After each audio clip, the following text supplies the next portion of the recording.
the beauty of grace. Ang kagandahan po ng biyaya.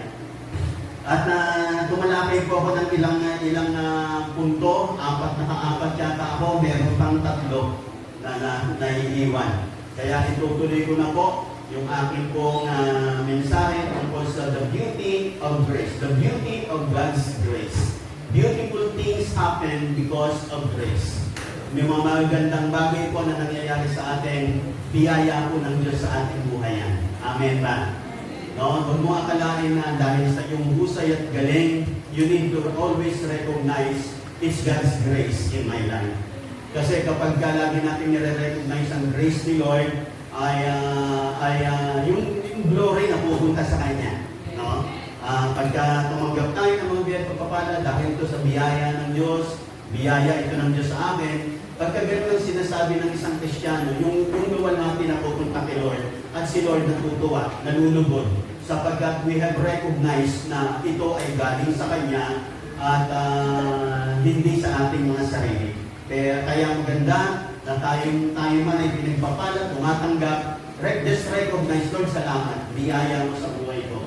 At nalulubod ang Panginoon, natutuwa, nasisiyahan. Kasi you have learned to be grateful for what God has given you sa buhay na ito. At binigyan tayo ni Lord, biyaya ng Panginoon. Amen po ba? Sabihin po natin, biyaya ng Diyos. Biyaya ng Diyos. Mga kapatid, sabi lang sa ating binasa, dito ko na po babasahin sa Tagalog version, 2 Peter chapter 3, verse 17 at 18. Ganito po, Tagalog version ko po babasahin. Nung nakaraan, binasa ko po sa English version. 2 Peter chapter 3, verse 17. Ngayon ito'y alam na ninyo, mga kapatid, dapat kayong mag-ingat upang wag kayong mailigaw ng mga taong walang matuwid na patakaran. Sa gayon, hindi kayong natitingan sa inyong mabuting kalagayan. Ayon sa kagandahang loob ng Diyos. Sabi po, yung kagandahang loob ng Diyos, sa English po yun, ay the grace of God. Sabi rito, ayon sa kagandahang loob ng Diyos o sa biyaya ng Diyos, magpatuloy kayo sa paglago, sa kabutihan at sa pagkakilala sa ating Panginoon at tagapagligtas na si Jesucristo, sa Kanya ang kapurihan ngayon at magpakailanman. Sabi ko daw po tayong matitinag sa ating kalagayan, sapagkat merong mga iba na dinadala tayo sa mga errors. Sabi rito, errors of lawless people, ayon sa English version. And sabi rito, do not be led away by the errors of lawless people and fall from your safe position. Tayo po ay nasa isang ligtas na katatayuan sa biyaya ng Diyos. But continue to grow in the grace and knowledge of our Lord and Savior Jesus Christ. To Him be the glory now and forever. Amen. Pag wala po ang biyaya, medyo mabuhay po tayo. Minsan, isipin natin, mapupunta pa kaya ako ng langit, pagpapalain pa kaya ako ng Diyos. Kasi pagka ganyan ang tingin mo sa buhay mo, lumayo ka sa biyaya. Pero pag nakikita mo lagi ang biyaya ng Diyos, maaaring minsan may pagkukulang ka, minsan may pagkakamali ka. Pero kung nakita mo ang biyaya ng Diyos, makikita mo ang Diyos lagi nagbibigay ng kapatawaran. Ang Diyos lagi nagbibigay ng second chances. Kasi biyaya ito ng Diyos. At ang Diyos po natin is the God of all grace. Kanina nga ay nabasa ko yung isang chat sa akin ni Brother Edric. Sabi niya hindi ko pa nga lang nasagot kasi kanina umaga nasa restroom ako sa banyo ako nung nabasa ko yung kanya na sabi niya, Bishop, kailan pa nagsimula ang biyaya?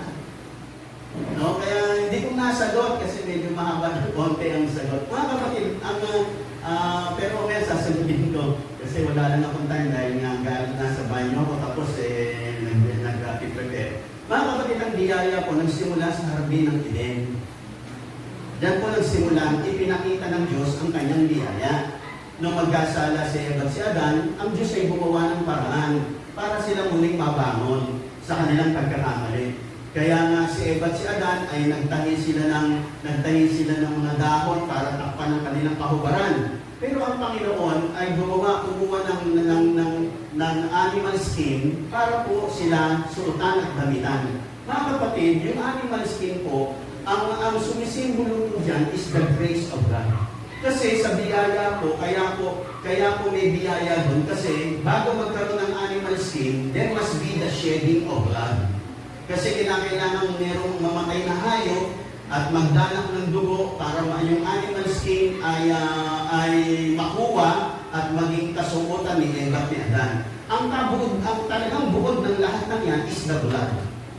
Doon sa ipinagtakip sa kanila, bago sila natakpan nung animal skin, merong blood, na merong dugo ng hayop na tumigis para sila mapagtakpan sa kanilang mga kamalian at kahubaran. Mga kapatid, yung instance na yon ng animal skin, tapos yung animal skin ay nanggaling sa hayop na pinatay at nagbuhos ng dugo, yun po ang kapatawaran ng kasalanan. Kaya ang biyaya po nagsimula doon pa lang sa Hardin ng Eden. Kaya lamang sa panahon natin, ito ay isinakatuparan ni Jesus 2,000 years ago para sa buhay ng bawat isa sa atin. Kaya natin nagbuhos siya ng dugo at nag-alay ng kanyang katawan para sa kapatawaran ng ating mga kasalanan. And that's grace. Pero, nung sa lumang tipan, wala pa man si Jesus, may biyaya na. Kasi ang Diyos ay Diyos ng lahat ng biyaya. God is the God of all grace. Kaya doon pa lang may biyaya na. Kaya lang sa atin, lalong pinalinaw ang biyaya sa pamamagitan ng ginawa ni Jesus para sa atin doon sa krus ng Kalbaryo. Kung kaya, tumanggap tayo ng kapatawaran ng kasalanan, tumatanggap tayo ngayon ng biyaya at pagpapala, yan mga kapatid lahat ay dahil sa biyayang tinanggap natin kasi si Jesus ay inialay para sa atin, para patawarin tayo, para paging matuwidin tayong lahat, at para tayo maging tumanggap ng mga pagpapala buhat sa Diyos. Yun ang hihilig ng sabi ng amin. Kaya ngayon kaming dinatalakay mga kapatid ang biyaya, it is about Jesus Christ, His cross and sacrifice. It's about His finished work on the cross. That is the grace of God. Dahil sa ginawa ni Jesus sa krus, sa kanyang sakripisyo, sa kanyang tinapos na gawa para sa atin, mga kapatid, tumanggap tayo ng biyaya. Pag sinabi natin biyaya, it is not what we have done, but it is what Christ has done for us at the cross. Ang biyaya, it is God's unmerited, undeserved, unearned favors given and bestowed upon us. Yung mga pabor at pagpapala na iginawad sa atin kahit hindi po tayo karapat-dapat, kahit hindi po natin pinagpaguran. Minsan, mapapansin ko ba, minsan marami kang pagkukulang kay Lord, pinagpapala ko tayo. Amen ba? Biyaya ng Diyos yun. Amen po ba? Biniyayaan tayo ni Lord para patuloy tayong lumapit sa Kanya. Yung iba kasi, pag tumatanggap ng biyaya kay Lord, lumalayo kay Lord. Sabi nila, marami naman, kabiyaya naman si Lord. Kahit pala hindi ako sumamba sa Kanya, pupuhusan naman ako ng biyaya. Mga kapatid, totoo po yan, kasi mabiyaya ang Panginoon. Pero binigyan ka ng biyaya for you to come to Him. Para lumapit ka sa Kanya. Kasi ang buhay ko ay, walang kabuhay-buhay pag wala kay Lord. Amen po ba? Amen po ba? Kasi ang buhay ko na ganap, nasa Panginoon. Once na ikaw ay lumihis, kaya nga sabi ko lagi, sa book of Joshua, sabi ng Panginoon kay Joshua, turn not to the left nor to the right. Huwag kayo nililiko sa kaliwa, huwag kayo nililiko sa kanan. No? Diretso lang, lakad lang, mga kapatid, diretso sa landas ng buhay, ayon sa palatuntunan at alituntunin ng Panginoon. Sapagkat dyan sa landas na yan, diyan yung masusungkuman ng ganap na buhay. Masayang buhay, mapayapang buhay, matagumpay na buhay. Nakikinig po ba kayo lahat? Maaaring minsan yung iba na sinasabi nila, kung simula na nga nung hindi na ako naglingkod kay Lord, simula nga nung hindi na ako dumalo, parang gumanda pa ang buhay ko, parang dumami ang oras ng tulog ko, parang lalong lumakikita ko kasi marami na akong oras sa negosyo ko, kaysa dyan sa puro ganyan-ganyan, sayang lang ang oras. Mga kapatid, walang sayang na oras sa Panginoon. Amen po ba? Amen po ba? Mga kapatid, sa buhay na ito, dalawa lang po ang pwedeng mag-master sa ating lahat.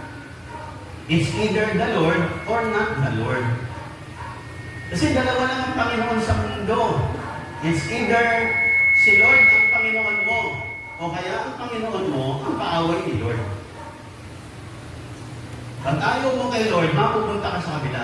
Sa kabila, Sa simula, masarap, maganda. Pero habang lumalaang tumatagal, pumapangit. Puro mga pagdurusa. Sa Panginoon, minsan sa simula, lagi ko nasasabi sa simula, parang mahirap, parang mga pagtitiis, pagdurusa, parang hirap naman. Pero habang lumalaang, gumaganda ng gumaganda. Amen po ba? Kaya at sa Panginoon, ang gantimpala hanggang sa kabilang buhay. Sa kaaway ni Lord, kay Satan, sa devil, minsan pwede ka rin naman magtamasa sa buhay na ito. Pero hanggang dito lang. Pagdating sa kabila, wala ka na. Kaya tayo, ang ating po mga kapatid pinag-ahanda, hindi na naman sa buhay nito, kundi ang yung sa kabila.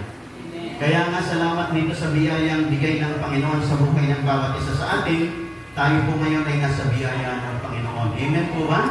Kaya nga, grace is all about Jesus Christ. It centers on Christ, focuses on Christ, points us to what Christ has done, and reveals the beauty of Christ. Kaya pagka si Kristo, marami po ngayon mga mahusay na mga aral. At maski sa aming si Gob, pag napakinggan nyo si Gob, ay matutuwa kayo kasi nililipat niya lagi si Lord. Amen ba? Mga kapatid, ako nga po pala yung nais magpasalamat sa lahat ng tumulong open air tayo. Amen po ba? Nandiyan po ba ang lahat? At thank you po sa lahat ng tumulong at ganoon din sa lahat ng mga tumulong maglinis, magsaayos po para po sa ating lugar. Amen po ba? At tuloy po ako, mga kapatid. Lahat ng nakikinig pa, magsabi ng amen. Mga kapatid, when we reach heaven, pag dumating na po tayo sa langit, we will not boast about what we have accomplished here on earth. Hindi po natin ipagmamalaki yung mga na-accomplish natin dito. But we will sing about the love and grace that saved us. Ang atin pong aawitin ay ang pag-ibig at biyaya ng Diyos na nagligtas sa atin. The grace that sustained us in every trial. The grace that secured our way to heaven. And the grace that granted us the privilege of seeing our Lord and Savior face to face. Kaya sa araw na yan mga kapatid, pag nadating natin sa langit, mga kapatid, magpapasalamat tayo na dahil sa biyaya ng Diyos, dahil sa ginawa ni Kristo, nakarating po tayo sa langit. Amen po ba? At makakaharap natin siya ng pukakan sapagkat tinulungan niya tayo sa bawat larangan ng ating mga buhay. Mga kapatid, nung nakaraang tinalakay ko, una sa lahat na tinalakay ko nung nakaraan, the beauty of God's grace, yung beautiful light eternal na iginawad ng Panginoon sa magitan ng kanyang beautiful grace, the beauty of His grace, yung katabi ni Jesus sa krus ng Kalbaryo, na isang magnanakaw na sumampalataya sa Kanya, mga kapatid, naligtas ang magnanakaw na yan. Kasi sumampalataya kay Jesus bago siya nalagutan ng hininga. Kaya nga, nakatanggap siya ng isang beautiful reward, none other but life eternal, because he believes on the Lord Jesus Christ. Kasi sumampalataya siya sa ating Panginoong Jesucristo. Mga kapatid, hanggang humihininga ang tao, ay mayroong pag-asa po yan. Amen po ba? Ibig bang sabihin, dapat pala pag mamamatay na ako, saka na ako sasampalataya. Mga kapatid, hindi po natin sigurado. Pero ang isang sigurado, tayong lahat na sumampalataya sa Panginoon at nagpatuloy sa Panginoon ng maraming mga panahon sa buhay natin, meron tayong gantimpala doon sa langit. Amen po ba? Kasi yung magnanakaw na yon, bago siya nalagutan ng hininga, siya ay sumampalataya kay Jesus at siya binigyan ng buhay na walang hanggan. Si Apostol Pablo naman ay naglingkod sa Panginoon, sumampalataya, naglingkod kay Lord, at lumipas sa mga panahon hanggang sa kinuha siya ng Panginoon. Pareho silang napunta sa langit. Kaya lang, yung magnanakaw walang gantimpala. Si Pablo may gantimpala. Bakit? Sapagkat nakapaglingkod pa siya sa Panginoon. Amen po ba? Kaya maging sa buhay ng bawat isa sa atin, hindi po sayang ang ating mga panahon sa Panginoon. God will reward us surely sa ating mga pagpapatuloy sa Panginoon na ginagawa sa ating panahon ito. Sapagkat nakakilala na tayo noon hanggang ngayon, pero kaya tayo narito, may mission pa kasi si Lord sa ating lahat. Amen po ba? Sabihin mo sa katabi mo, may mission ka pa. Amen po ba? Kaya nga dahil may mission pa tayo, pinipreserve tayo ni Lord. Iniingatan tayo ng Panginoon.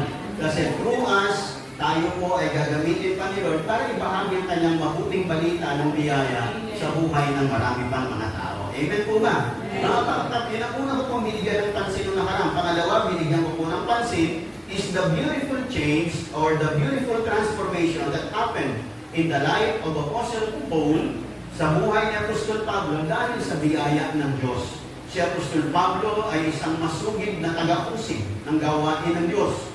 Halos pinapahuli niya, pinapakulong niya ang mga Kristiyano noong panahon na yon sapagkat galit na galit siya sa Kristyanismo. Ang tawag sa kanilang gawain nun is the way, ang daan. At lahat ng miyembro ng ang daan, hindi po dating daan, ang daan po. Amen po ba? Pinapahuli ni Apostol Pablo hanggang yung isa doon, si Stephen, ay binato hanggang sa mapatay. At si Apostol Pablo ay kaisa sa pangyayaring iyon nung mapatay si Stephen o si Esteban. Kaya si Apostol Pablo ay considered a great persecutor ng church ng Panginoon. At actually, pag tinignan niyo ang Bible, kasama siya na binigyan ng sinasabing pagiging murderer. Kasi kaisa siya dun sa pagpatay kay Stephen o kay Esteban. Pero mga kapatid, kaano ka man kasama, pag kumilos ang biyaya ng Diyos, magbabago ka. Amen po ba? Kaya nga minsan sinasabi natin, masamang tao yan, sobrang talamak na adik yan, wala nang pag-asa ang buhay niyan. Mga kapatid, yan ang mga taong nangangailangan ng biyaya ng Diyos. Sa bawat tao, alam niyo po, sa puso ng ating lahat, meron tayo talagang innate na instinct na gusto nating magbago. Maski yung mga adik na yan, mga pusakal, naghahanap lagi yan ng pag-ibig at biyaya. Na once na maranasan nila, makikita mo magbabago ang buhay ng mga. Katulad ni Apostol Pablo, nagbago ang kanyang buhay, nakaranas siya ng beautiful change and transformation sa kanyang buhay kasi naranasan niya ang magandang biyaya ng Diyos.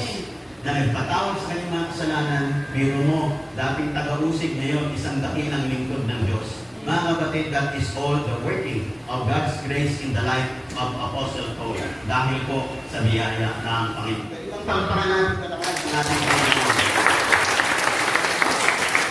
ang maganda ng biyaya ng Diyos, ito ay nagpalaya sa isang babae na nahuli sa pangangalo niya. No, doon sa John chapter 8, meron isang babae na nahuli sa pangangalo niya. At ang sabi ng mga Pharisees, ng mga religious people, na itong babae nito ayon sa batas ni Moises, nahuli sa pangangalo niya, ay dapat na batuhin hanggang sa mga nahin. At iniharap nila kay Jesus kasi gusto nilang subukin si Jesus. Sabi ni Jesus, kung sino sa inyo walang kasalanan, siyang unang bumato sa babae niya. Kaya nga ang lahat ay yung pinag-aalisan at walang natira yung babaeng nagkasala at si Jesus. Ang sabi ng babae, nasa na po sila, sabi ng Panginoon, umalis na silang lahat. At ang babae nito ay binigyan ng Panginoon ng biyaya, pagkapatawaran ng kanyang mga kasalanan. At ang sabi niya sa babae, go, simula ngayon, go, and sin no more. Mga kapatid, ang biyaya ng Diyos ay nagbibigay kapatawaran sa ating mga kasalanan. Pinatawad tayo sa magitan ng biyaya para hindi na po bumalik sa kasalanan ng buhay. Tulad ng sinasabi ko, pag ikaw ay you are out of the will of God. Kung ikaw ay wala sa kalooban ng Diyos, mga kapatid, minsan isang araw, magdudusa ka, masasaktan ka. Mahirap na. Kasi laging may consequences po ang ating mga ginagawa. Kaya nga, once that you have received the grace of God, lumakad ka sa biyaya. Pero binigyan ka ng biyaya, hindi para bumalik sa mali. Binigyan ka ng biyaya para magbago ang buhay mo. Para matanggap mo ang kapatawaran, gano'n man karami ang iyong pagkukulang at pagkakasala, pinatawad ka na ng Panginoon. Amen po ba? At pinatawad ka ni Lord para hindi ka na bumalik sa luma, kundi lumakad ka na sa isang matuwid na landas ng buhay. Kaya nga, sabi ng Panginoon sa babae, go and sin no more. Sabi niya, neither do I condemn you. Ako man, sabi ng Panginoon, hindi kita hatulan. Although si Jesus, He has the right to judge. No? Pero hindi niya hinatulan. Ang ginagawa niya ay biyaya. Ang ginagawa niya ay kapatawaran. Pero sabi niya, mula ngayon, pinatawad ka na. Go and sin no more. Mga kapatid, this is grace. Itong biyaya ng Diyos. Nagbibigay kapatawaran sa ating mga kasalanan. At nagbibigay din ng isang panibagong pagkakataon sa atin para huwag na tayong bumalik sa lumang buhay. Pangit po sa lumang buhay. Masaklap po doon. Kaya nga po tayo tinawag ni Lord sa magitan ng biyaya. Binigyan ng isang panibagong pagkakataon. Pinatawag ng ating mga kasalanan. Para sa ganun maranasan natin ang kagandahan ng biyaya ng Diyos. Para ang buhay po natin ay patuloy na gumanda ng gumanda. At magtagumpay ng magtagumpay. Amen po ba? Sumagana ng sumagana. This is the grace of God. Sabi ng aklat ng Jude, yung aklat na bago yung Revelation, yung Jude, sabi mayroong mga tao na ginamit nila yung biyaya ng Diyos sa maling paraan. Na yamang pinatawad na ang kanilang mga kasalanan, bumalik uli sila sa kasalanan. Sabi, ito ay mga lawless people. Ito ay mga tao na hindi nila naunawaan ng biyaya ng Diyos. We have been given grace for us to be transformed. We have been given grace to us to be freed from our sins and from the works of the flesh. Sa ganon, maranasan po natin ang kagandahan ng biyaya, ang kagandahan ng pag-ibig at ng biyayang ito ng Diyos sa ating mga buhay. Mga kapatid, do not abuse the grace of God and do not misuse the grace of God. Gamitin mo para sa ikabubuti mo. Gamitin mo para maging pagpapala ka. Gamitin mo para magningning ang buhay mo para sa ikaluwalhati ng ating Panginoon. Amen po ba? Pwede bang palakpakan natin malakas?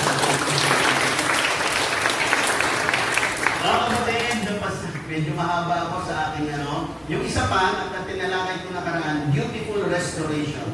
Yung awalibughang anak na tumanggap ng kinuha niya yung pamana niya sa kanyang tatay at binigyan siya ng pamana ng kanyang tatay, pero nung matanggap niya yung pamana, nagpakalayo-layo na siya, nilustay niya ang kanyang kayamanan, ang kanyang mana, at pagkatapos niyang malustay, naghirap na siya.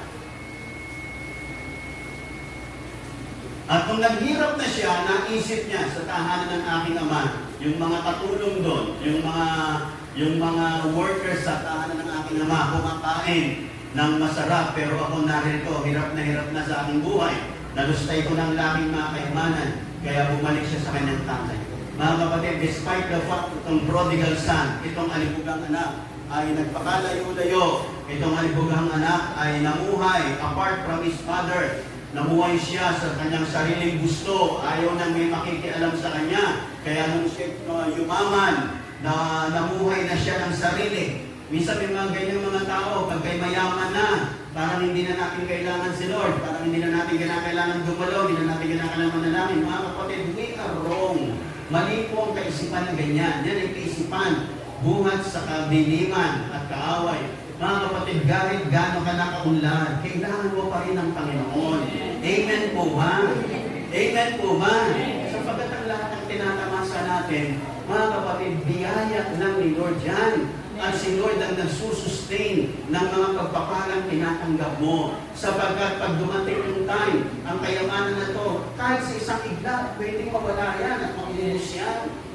Kailan ka lalapit pag naubusan ka na naman? Mga kapatid, kaya kahit na po tayo maunlad na, promoted na, masagana na, masaya ang buhay, masaya ang pamilya, never forget God. Lagi ka pa rin magbigay ng panahon kay Lord. Hindi ka lang maglilingkod kay Lord pag walang-wala ka. Hindi ka lang lalapit sa Kanya pag maraming problema. Dahil na po pinagpapala na, dapat nagpapatuloy kay Lord. Amen po ba? Kasi pag lahat na nakikinig, pagsabi ng Amen. Kasi kaya tayo pumunta rito, blessed tayo. Lord, tayo siya naman magpasalamat. Sapagkat hindi mauubos ang aming pagpapasalamat. Kasi Panginoon, mayaman na ako, pinagpala na ako, angat na ang buhay ko. Dati walang-wala ako, ngayon narito. Binaunlad mo na ako, kaya narito pa rin ako, Panginoon. Di ako magsasawak purihin ka, pasalamatan ka.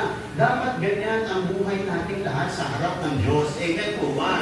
Kung lumapit ka kay Lord sa panahon, ikaw ay down na down, may biyaya sa iyo si Lord para ibangon ka. Pero sa panahon angat na angat ka, ay magpasalamat ka naman dahil lahat ng yan tinatamasa mo are manifestations of the goodness, the love, and the grace of God na pinagkaloob niya sa iyo. Kaya nakarating ka dyan. Kaya huwag mong kalilimutan magpasalamat.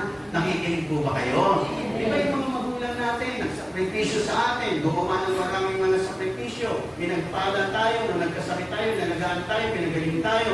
Tapos kung tayo umunlad na, nakalimutan na natin yung mga magulang natin. Wala na tayong panahon sa mga magulang natin kasi busy na tayo sa trabaho, busy na tayo sa negosyo, hindi na natin siya mahal. Diba nakakalungkot sa puso ng magulang?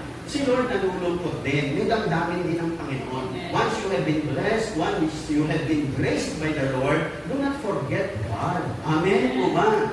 Amen po ba? Itong prodigal son na matamasa ng kanyang yaman, na lumayo na siya sa tatay niya. Sa loob niya, marami na akong yaman, kaya ko nang mabuhay, di ko na kinakailangan si tatay, di ko na siya kinakailangan sapagkat kaya ko nang mabuhay ng parangya kasi tumanggap ako ng napakalaking mana. Kaya humiwalay na siya sa kanyang tatay, ayaw na niyang nakikialaman siya ng kanyang tatay, at gusto na niyang mamuhay sa kanyang sarili. Pero anong nangyari sa kanya? Nagdalita siya, naghirap siya, nagdusa siya, nasaktan siya.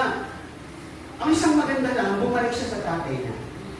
Mga kapatid, kailan ba tayo babalik? Pagka tayo po ba'y mahirap na? Pag tayo po ba'y walang-wala na? Pag tayo po ba'y may sakit na? Ano pa ba tayo babalik? Mga kapatid, ano man ang sitwasyon ng buhay natin, continue lang, patuloy lang. Amen po ba? Amen po ba? Although sa kabila ng ating mga pagkukulang, pag bumalik tayo, may biyaya ang Diyos. Kaya pag lumayo ka, masasaktan ka, mahirapan ka. Kaya nga, ano man ang sitwasyon ng buhay, patuloy lang sa biyaya ng Diyos. Pinagpapala na, patuloy pa rin sa biyaya ng Diyos. Nakikinig pa po kayo lahat. At nakikita po natin ang sarap ng buhay. Kaya yung tatay ng prodigal, nung bumalik yung anak niya, niyakap, tinanggap, at talagang binalik yung kanyang pagiging anak. Sabi ko, okay na magandang kasukutan, yung singsing, suot muli sa anak kong ito, sapagkat naman nawala na siya, ngayon ay muling nagbalik. Patay na siya, pero muling nabuhay, sabi ng ano. Mga kapatid, yung Father, puno ng pag-ibig at biyaya para sa kanyang anak. Ganyan yung ating Diyos na masalanan. Kahit anong nangyari, lumapit ka lang, may biyaya lagi sa iyo si Lord. Amen po ba? Pero wala nang pinakamagandang buhay, yung kundi yung nagpapatuloy sa kanya. Amen po ba? Mahirap magdusa, mga kapatid. Naging puro pagdusa na tayo noon. Huwag naman ngayon. Kaya dapat manatili kay Lord, magpatuloy kay Lord. Amen po ba?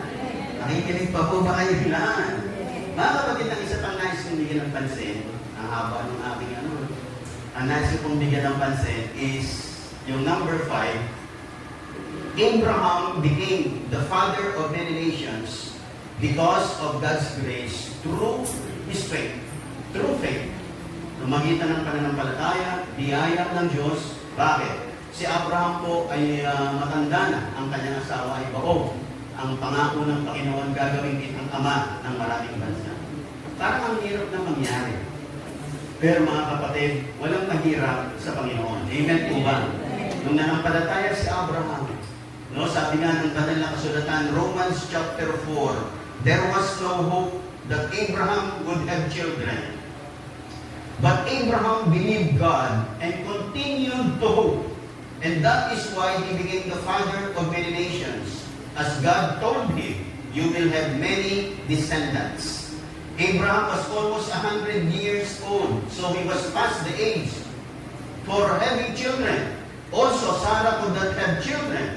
Abraham was well aware of this, but his faith in God never became weak, ang sabi ng Panginoon. Ang sabi po ng banal na kasulatan. Sabi, Abraham never doubted that God would do what He promised. He never stopped believing.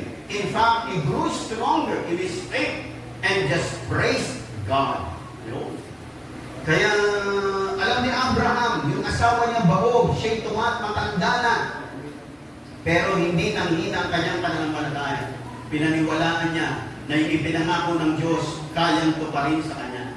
Dahil sa kanyang paniniwala, mga kapatid, dumaloy ang biyaya, nagkaroon siya ng anak, at naging ama siya ng maraming mga bansa. Mga kapatid, anong nais kong i-drive sa atin sa araw na ito? Beautiful blessings come by grace. Ang mga magagandang pagpapala, biyaya ng Diyos. Amen po ba? Ang kinakailangan mo, maniwala.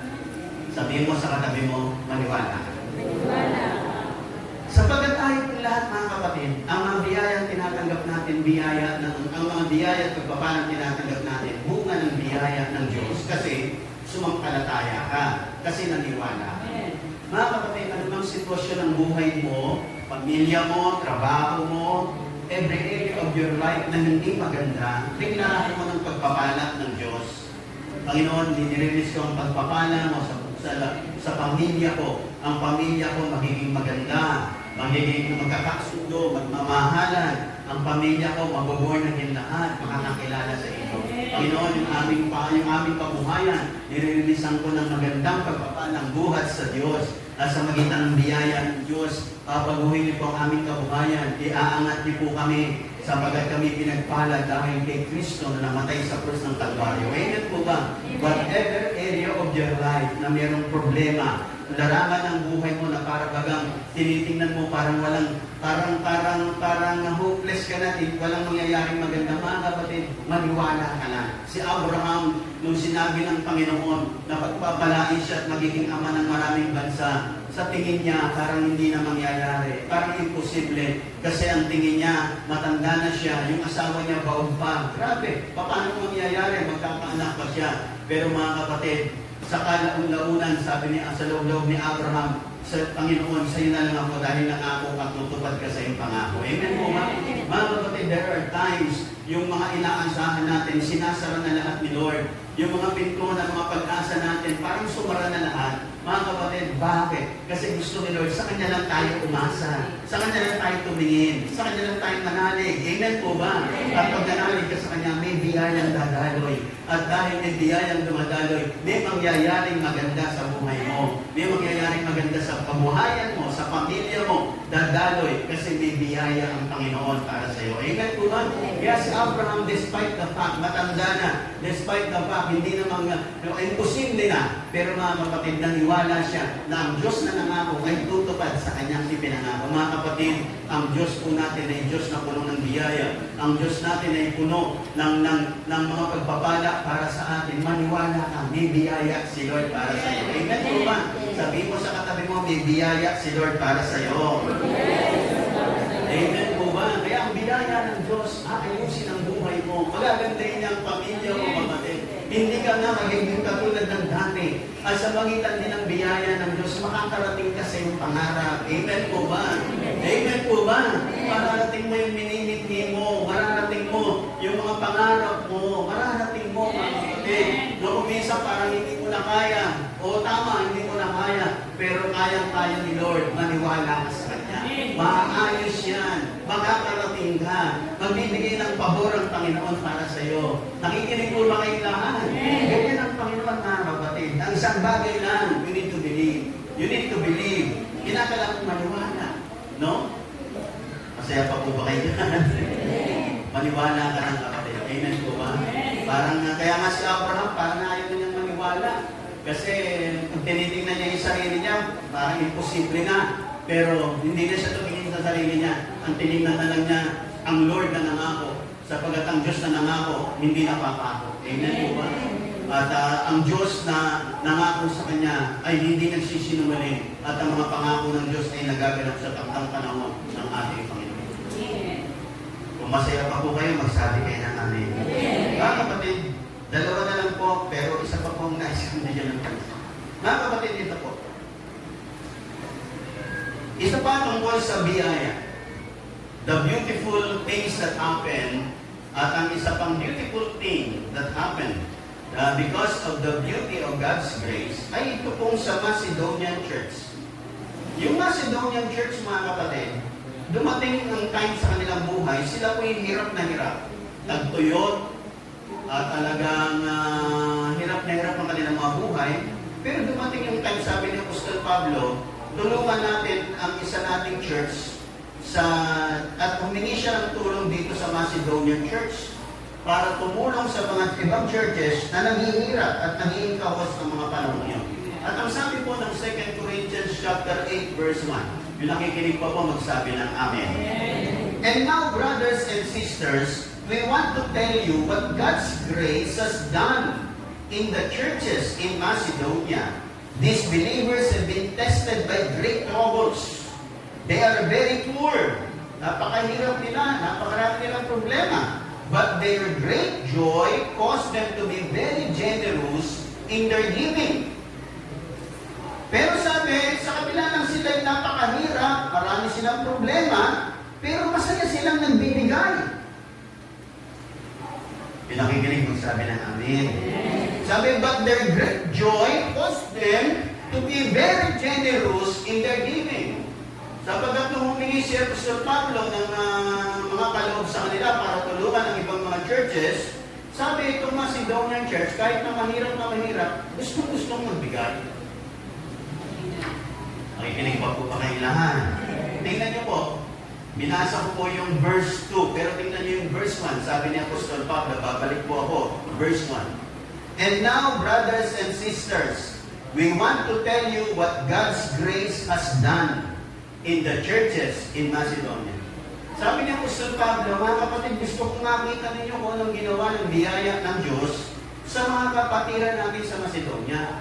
Na kahit na hirap sila, nakapagbigay sila ng bukal sa kanilang puso ng may kagalakan. Bakit? Sabi ni Apostol Pablo, ang nakita ko biyaya.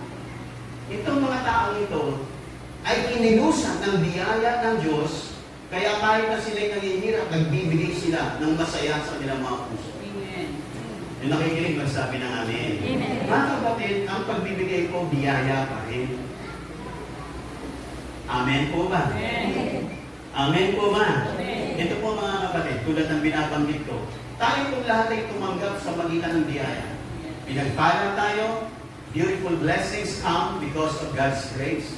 At para dumaloy ang mga pagpapalang ito, dapat marunong ka rin magbigay sa magitan ng biyaya. You need to give, magtanim, magbigay ng marapat sa harap ng Diyos, sapagkat through that, dadali ng marami pang biyaya at pagpapalang ng Diyos sa buhay mo. Nakikinig po ba kayo lahat? Kaya nga ang isang Kristiyano pinuno ng Diyos ng biyaya, hindi po tayo kuripot, hindi tayo paramot, tayo po'y nagiging mapagbigay. Kasi habang nagbibigay tayo, pinagpapala tayong patuloy ng Panginoon. Nagmamanifest po yung mga pagpapala, yung mga blessings ni Lord sa buhay ng bawat isa sa atin. Kaya nga mga kapatid, ang biyayang ito ay nagdala po sa atin ng mga pagpapala sa buhay natin. Ito rin biyayang ito ang magbubusod sa atin na tayo po'y maging mapagbigay. Sabi nga ng aklat ng Kawikaan, yung bukas ng palad, lalong yumayaman. Yung tikong na palad ay lalong naghihirap. Nakikinig po ba kayo lahat? Kaya si Apostol Pablo, nung makita niya yung mga taga-Macedonia, yung kanilang kagalakan sa pagbibigay, despite the fact na sila po ay nahihirap at nagkukulang din ng mga panahon yun, sabi ni Apostol Pablo, nakita ko sa kanila ang biyaya ng Diyos. Mga kapatid, ang pagbibigay ay biyaya. Sabihin po natin, biyaya ng Diyos. Pero habang nilalakaran mo ang biyaya niya ng Panginoon, lalo namang sumasagana ang buhay mo. Kasi lagi natin sinasabi at hindi naman, ito ay isang laging kasabihan, we cannot outgive God. Habang nagpapagamit ka kay Lord, habang kaya sabi ng aklat ng mga gawa, it is more blessed to give than to receive. Kaya every time you have an opportunity to give, magbigay ka. At maging matapat magbigay, mga estudyante, mga bata, mga kabataan, mga nanay at tatay, be very faithful sa pagbibigay. At makikita nyo, hindi po kayo manulugi sa Panginoon. Maging mga kabataan, pag pinagpala kayo, binigyan kayo ng nanay nyo ng 100 piso, tabi nyo 10 piso para kayo. Dagdagan nyo ng offering ng 2 piso, para pagpunta nyo sa church, meron kayong 12 piso pagkakaloob sa Panginoon. Mga kapatid, maging mapagbigay, maging matapat. At nakikita nyo, magbubunga yan ng maganda sa magdarating ng mga panahon ng buhay nyo. Sapagat ang Diyos ay hindi magkakait, magpapadali siya ng maraming mga biyaya at pagpapala. Sapagat tumanggap ka sa magitan ng biyaya, nagbibigay ka sa magitan ng biyaya, at yung pagbibigay mo yun magre-resulta ng harvest sa buhay mo. Kaya nga maging matapat po tayo sa mga sumisweldo. Tiyakin nyo yung mga tinatanggap yung sweldo, bigyan nyo sa Panginoon yung marapat. At nakikita nyo, hindi kayo magkukulang. Mawalan lang kayo ng trabaho, may kasunod na trabaho, bibigay sa inyong Panginoon. Amen po ba? Maaaring sa simula, that would be a sacrifice, parang sakripisyo. Sayang to, bibigay ko na lang ng 50, bibigay ko pa ba naman kay Lord? Bigyan mo kay Lord. Amen po ba? Amen. Amen po ba? At makikita mo how the Lord will bless you. At hindi ka pagkukulangin sa madarating na panahon, lalo kang tatanggap, babalo, aapaw, bubuhos ang mga pagpapala ng Diyos sa buhay natin lahat. At higit sa lahat, pag tayo po'y nagbibigay ng malaki na yung mga binibigay natin, matuwa tayo. Salamat, Lord. Ang laki ng ibibigay ko sa iyo ngayon, Panginoon. Bakit? Kasi ang laki ng ibinigay mo po sa akin, Panginoon. Amen po ba? Mga kapatid, it's a joy na kagalakan na magbigay.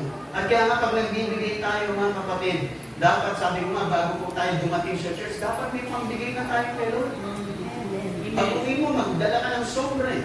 Lahat ng mga pagpapalang darating sa iyo sa linggong yan, itabi mo na yung ikapu mo, itabi mo na yung kaloob mo kay Lord. At pagdating ng linggo, hindi ka na mag-iisip, no? Na pagpunta mo rito, dala mo na. At meron ka ng kaloob, Panginoon, ito ang kaloob ko sa iyo, Panginoon. Amen po ba? Alam mo, natutuwa si Lord. At ang pagbibigay ko, isang biyaya ng Diyos sa ating mga buhay. Mahirap ang magbigay, kasi hindi po tayo sanay magbigay. Masanay tayong tumanggap ng tumanggap. But I tell you, sa kalipunan ito mga kapatid, mas aangat yung buhay ng mga tao matapat magbigay sa Panginoon. Maaaring sabay-sabay kayo halos sa Panginoon. Pero tingnan nyo in the long run, mas sasagana yung mga tao, yung mga kabataan, yung bawat isa na naging matapat sa Panginoon. Mas aangat po yan. Mas aangat po. Kaya nga mga kapatid, dapat sabay-sabay tayong lahat. Amen po ba? Amen. Maging matapat ng bigay. No, tiyakin mo ng bawat pagbibigay ay matuwid, matapat, at karapat-dapat sa harap ng Diyos. Na minsan nag-iisip ko, tama ba yung ibigay ko sa Panginoon? Nakakulang. Pagka gano'n, minsan dinagagdagan ko na lang. Kasi baka nagkulang. At higit sa lahat, dapat una lagi ang para sa Panginoon. Mga kapatid, you will experience the blessings of God. Kami po, ni Wyatt, nakaahon po kami sa utang. Inalis po namin ang aming pag-ikap. Inayos po namin. Patotoo ko po yan. Noon, nung nagsisimula kami rito, lagi kami nangungutang sa tindahan dahil may kapatira, may tindahan sa bayan. Kami ay sisweldo kami, babayad sa utang, utang na naman. No? Halos 6 na buwan, 8 buwan, ganun ang aming buhay. Lagi kami nangungutang. Pero isang katotohanan, kaya kami nagkakutang-utang, hindi kami nag-iikapo. Kaya nung nakipag-deal ako sa Panginoon, lagi kami nangungutang. Pero Panginoon, hindi na kami makapagbigay sa inyo. Kaya nga sabi ko, Panginoon, simula sa araw na ito, mag-iikapo na po kami ng matapat, kahit na po kami magkakutang-utang. Ikaw po, utang, pero dumating yung tayo, nakaahon na. Amen. Amen po ba? Mga kapatid, lagi ko pong sinasabi, huwag niyo pong baligtarin. Minsan yung iba binabaligtad. Panginoon, makaahon lang ako sa utang, magbibigay na po ako sa inyong tapat. Mga kapatid, I tell you, hindi ka makakaahon. Magbigay ka na muna, kahit may utang ka. At habang nagbibigay ka ng matapat kay Lord, aahon ka ni Lord sa utang. Makikita mo kamay ng Diyos. Karanasan po namin. Marami po nagsabi na gano'n, ay pag ako'y sumagana na, na-promote ako, magbibigay na ako. Nung na-promote, hindi na nagbigay. Makapag-abroad lang ako, tutulong ako. Nakapag-abroad na, hindi naman tutulong. Simulan mo na. Habang walang-wala ka pa, magtapat ka na. At pag ikaw, pagtapat ka, dun sa panahon wala ka, pag nagkaroon ka, magiging tapat ka na. Kaya nga sabi ng Bible, yung naging tapat sa kaunti, nagiging tapat sa marami. Eh kung yung 100 lang, nangihinayang ka ibigay kay Lord, ano na 1,000? Nangihinayang ka. Kung yung 100, hindi mo maibigay, 1,000 pa kaya? Kung 1,000, hindi mo maibigay, 10,000 pa kaya? Hindi mo ibigay. Sabi mo doon, talagang dumating lang yung mana ko, Panginoon, simula sa pagdating ng mana ko na yun, kasi may magbabigay mana sa akin ng 10 milyon, bibigay ko sa iyo, Panginoon. Pasensya na po, kasi hindi pa ako nakapagbigay sa iyo. Ay, telling yung nagsasalita na yun, mahirap makapagbigay yun. Kasi hindi man lang makapagbigay ng 100, 1,000, tapos 1,000,000 magbibigay, napakahirap sa kanya. Hindi niya kaya. Kaya nga tayo, unti-unti, hindi gaya pagpapala ni Lord sa buhay natin. Kasi tinuturuan niya tayo ng habit, isang magandang habit ng pagsunod sa salita ng Panginoon. At pag naging habit mo na yan, madali magbigay. Kaya nga, simulan mo sa maliit. Simulan mo pag wala ka pa. Simulan mo sa araw na ito. At lahat ng darating sa iyo. Natutuwa ko. Yung isang kapatid natin, ilang buwan hindi gumalo. Pero sabi niya, ilang buwan ako hindi gumalo. Pero yung mga lahat ng aking ikapo, inipon ko, kahit nagkasakit yung anak ko, hindi ko ginala. At ibinigay niya. Grabe po. Kung totoo kasi, pwede na niyang galawin. Nagkasakit yung anak niya. Ilang buwan yung anak niya may sakit. Pero yung para kay Lord, ilang buwan, hindi niya dinalaw. Binigay pa rin niya sa gawain. Pero kung tutusin, meron siyang katwiran. Pasensya na po, Lord. Nagkasakit yung anak ko, kailangan kong gastusin. Ay, makatwiran naman. Pero mga kapatid, hindi ko. Kahit nagkasakit-sakit yung anak niya, itinabi niya yung pare. Hindi ko alam kung 5 buwan yun, 4 buwan. Tinabi niya. Karami. Palaki ng Diyos yung tao. Makikinig pa po ba kayo lahat? Mga kapatid, wala akong nalulugi na nagbigay. Amen po ba? At ang pagbibigay, biyaya ng Diyos. Huwag po lang pangalan. Amen po ba? Tulad ng sinasabi ko po, yung mga ibibigay nyo sa gawain ng Diyos, milyon man yan, ibigay nyo. Bakit po? Pag hindi nyo ibinigay sa gawain ng Diyos, mawawala rin po yan. Isa may uutang sa inyo. Merong siswindle kayo. Meron taong lalamangan kayo. Mauubos na. Kung sana, tinulog na sa gawain ng Diyos, di sana nasimulan na natin 2nd floor ng ating sambahan. Huwag po kayo manghinayang. Minsan, di ba, nanghihinayang na pag malaki na. Panginoon, tanim ko po ito, Panginoon. At secured ka sa kamay ng Panginoon. Amen po ba? Makikinig po ba kayo lahat? Biyaya ng Diyos. Biyaya na tayo po ito mangga. Biyaya rin ang pagbibigay. Kaya sabi ni Apostol Pablo, yung binasa ko po 2 Corinthians 8:1, and now, brothers and sisters, we want to tell you what God's grace has done in the churches in Macedonia. Sabi niya, tingnan nyo, sinasabi ko sa inyo kung anong ginawa ng biyaya ng Diyos sa mga taga-Macedonia. Nagbigay sila ng higit sa kanilang kakayahan. Kahit na sila hirap na hirap, grabe pa rin silang magbigay. Bakit? Biyaya ng Diyos. Biyaya ang pagbibigay. Kung nahihirapan ka magbigay, Lord, give me the grace to give. Give me the grace to be faithful. Give me the grace na maging matapat, Panginoon. At habang ginagawa mo yan, ikaw ang umaalis. Ikaw ang pinagpapala. Gumagaan ang buhay mo. Umuulad ka, sumasagana ka, umaangat ka kaysa iba. Bakit? Biyaya ng Diyos sa buhay mo. You have been given grace. And because of grace, you have been blessed. Pero kasama ng pagbibigay ni Lord ng pagpapala sa iyo, kasama rin dyan ang biyaya para marunong ka rin magbigay. At ikaw ay maging daluyan ng pagpapala ng Panginoon. Amen po ba? This is the beauty of God's grace. Amen po ba? Nakikinig pa po ba kayong lahat? Ako po, biyaya ng Diyos.